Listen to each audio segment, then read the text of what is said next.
With COVID over the past 2 years, we've realized that a lot of times in our community, hearing from a physician that looks like you does really help build that trust. Because one of the big issues with healthcare disparities within our community is the fact that there is, for very historic reasons and very legitimate reasons, a lack of distrust between the medical community and the people of color in general, but more especially the Black community in the United States, and that includes in Utah as well, right? And so it's sort of very important for us to put this together, and that's why I was so honored when we were invited to speak about this, because one of the things we really want to make sure that we do is do a lot more community engagement. So I'm actually the Assistant Dean of Academic Affairs for the Norder College of Osteopathic Medicine, which is right here in Provo, Utah. It's a new medical school, and right now we have 24% of our incoming class where underrepresented minorities in medicine, including African Americans, and that's a pretty huge percentage because our dean is very, very interested in making sure that we have a physician workforce that represents the future, and the future even in Utah is going to be a lot more people of color going forward. The thing though is it's not over, unfortunately. Even though we're getting to the point where from a public health perspective, we're able to dial back on a lot of measures, especially in Utah, our numbers are looking much better. But the reality is there's still currently about 1,000 people dying every day of COVID in the United States right now, which is just an amazingly high number. It's really a lot. Right now, obviously, the population that this is affecting are your at-risk patients. So it's affecting a lot of, the elderly patients, people with immune compromised situations, patients who have cancer, things like that. And then it's also largely within the unvaccinated population more so, right? Because for the vaccinated population, except those who do have some sort of immune compromise, for the most part, the vaccines are being protective against death and severe disease. The total deaths in the US is approximately 975,000. So I'm just going to stop for 1 second and just look at that number. And if we keep going at the rate of 1,000 a day, we're basically about a month and a half away from having 1 million Americans having died of COVID. And I think part of the fact that this is happening in ICU hospital rooms that we don't really have that sort of visual access to, it's almost like it's hidden away, right? And so if it's happening somewhere we're not seeing it, it's easy to put it out of our mind and imagine that it's not real. Now, to be fair, in Utah, we have done much better. In Utah, our total death count is just under 5,000. So, not as much within the population here. A lot of that is because, we had health measures kick into place quite well. Our vaccination rates were pretty good. And then also the population profile, we don't have as many elderly and as many people with, diabetes, obesity, things like that. But what about the impact on colleges, right? And honestly, I will tell you, one of the biggest impacts that COVID-19 has had on our colleges and education has been the very profound isolation that our students have been feeling. I mean, we all know that when students get into college, it's typically an isolating time to begin with until they find their friend groups, mostly because, a lot of them might be leaving home for the first time, or, just definitely different living situations and not with their typical structures of support. And so having to make this transition while, the lockdowns related to COVID had, driven a lot of education to the online, look at how we're on Zoom right now, as opposed to how we would typically be in person. But for students who have sort of gone into this period of their life, that isolation is even more acute and felt more profoundly. And the stress levels related to that have been very high. They've also had educational impact because one of the things that we know is that the likelihood of doing well in an online format for education is higher if you've had previous experience with online classes. However, a study that was done was looking at how many students actually had some experience with online education, and it's not that high. And then suddenly we transitioned into this virtual space where the faculty were not as familiar and were learning on the go. The students were trying to figure things out on the go. And so there's definitely been some impact on education as well.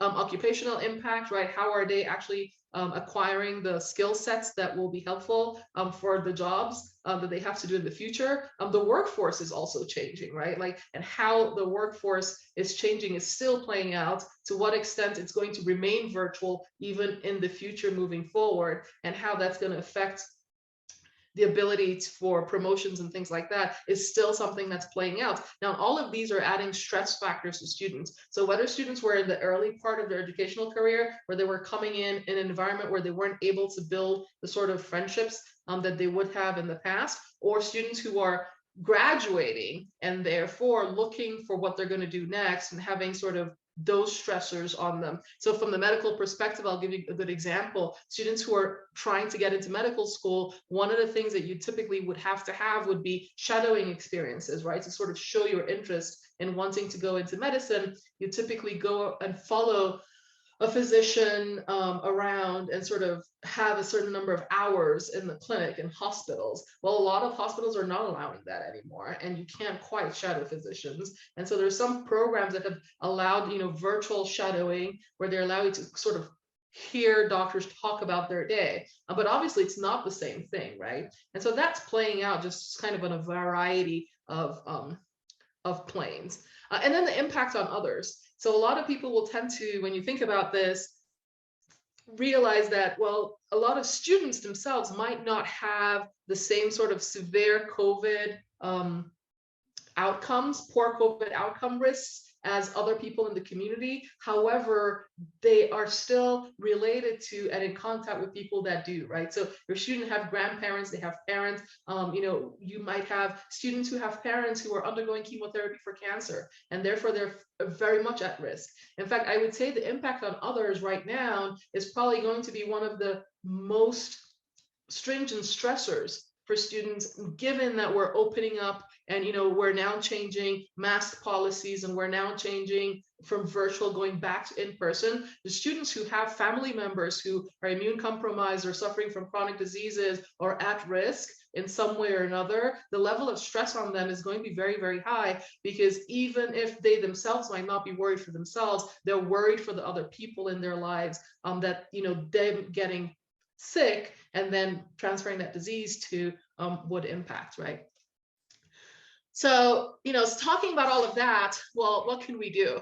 And the reality is that it's still the social distancing, the masking, and the vaccinations are really still the key. As you guys know, we had a spike in COVID cases due to the Omicron 2 variant that had happened just over this winter, and is just right now dying back down.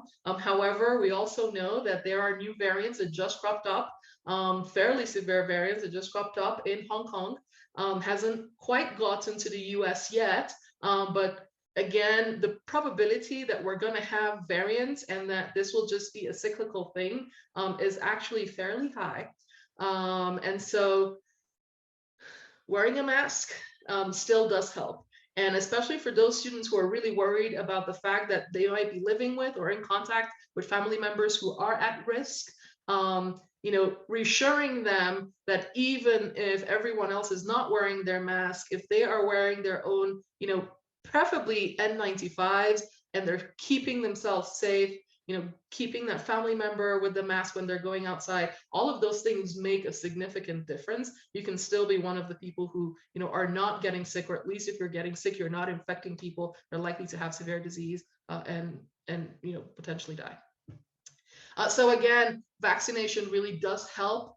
For our community, this is key, because unfortunately, the Black community in the United States, we have been very vaccine hesitant. And I'm here once again to just reiterate the fact that these vaccines are safe at this point. We've had millions of people, billions of people around the world have taken them. They're very safe. And honestly, infection 3 times more likely among unvaccinated people compared to fully vaccinated people. Even when you are vaccinated and you do have a positive test result for COVID, your viral loads are much lower and your likelihood of infecting other people are still much, much lower. Hospitalization, twice more likely among unvaccinated people and 7 times more likely when we look at death numbers. Now, this is kind of overall, this is a study that was done by the CDC on a larger portion of the population, but looking at what's happening within Intermountain, which is a hospital system right here in Utah.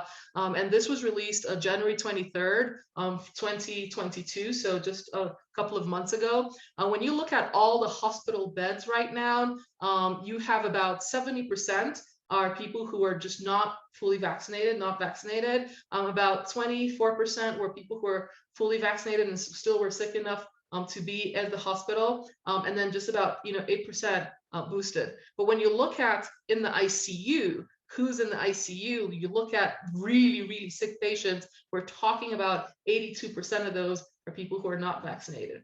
And so getting vaccinated really is one of the most important things that you could do to keep yourself safe. And the truth is, even though the variants we were talking about right here were not actually the variants that the vaccine was created against, right? Because this vaccine has been out for more than a year now. It was created against the initial COVID strain, if you will. It's still very effective against the variants. It's effective against the variants, especially when it comes to severe disease, hospitalization, being in the ICU, and definitely when it comes to mortality.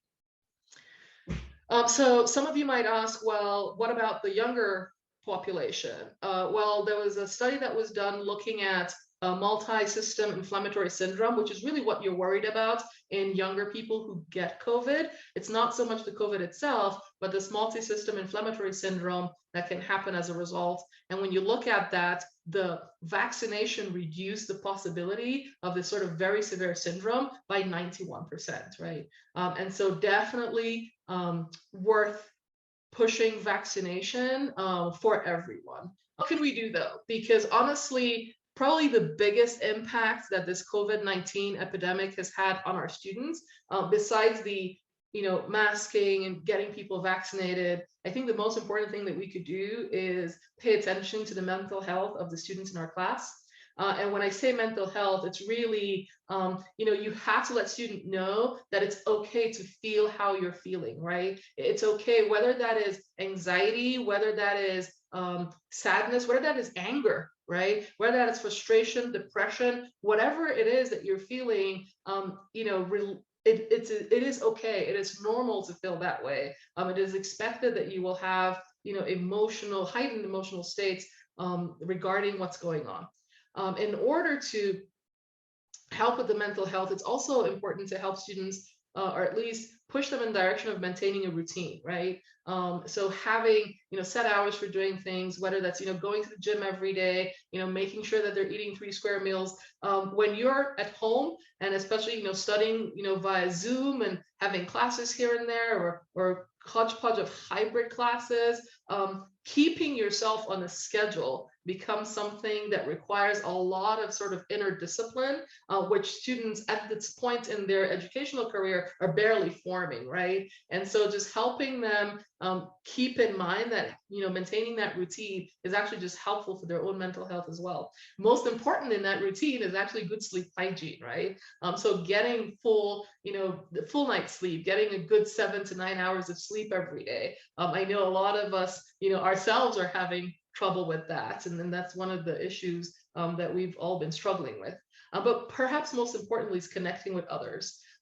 Even if it seems like the digital world is not ideal for connection, you could still have a lot of connection. That phone calls with family members, phone calls with friends. Sometimes not being completely plugged in gives you the opportunity to take that 5 minutes and reconnect with an old friend, reconnect with classmates, talk to people via Zoom who live in maybe faraway places that you might not have met in person anyway. And then building those connections makes you feel more connected with other people and allows you that space to have those conversations that make you feel grounded. Humans were social creatures. And since we can't have that socializing in person, one of the things that we can now do is leverage all of this technology we've become more comfortable with to connect with each other, and along spheres of interest.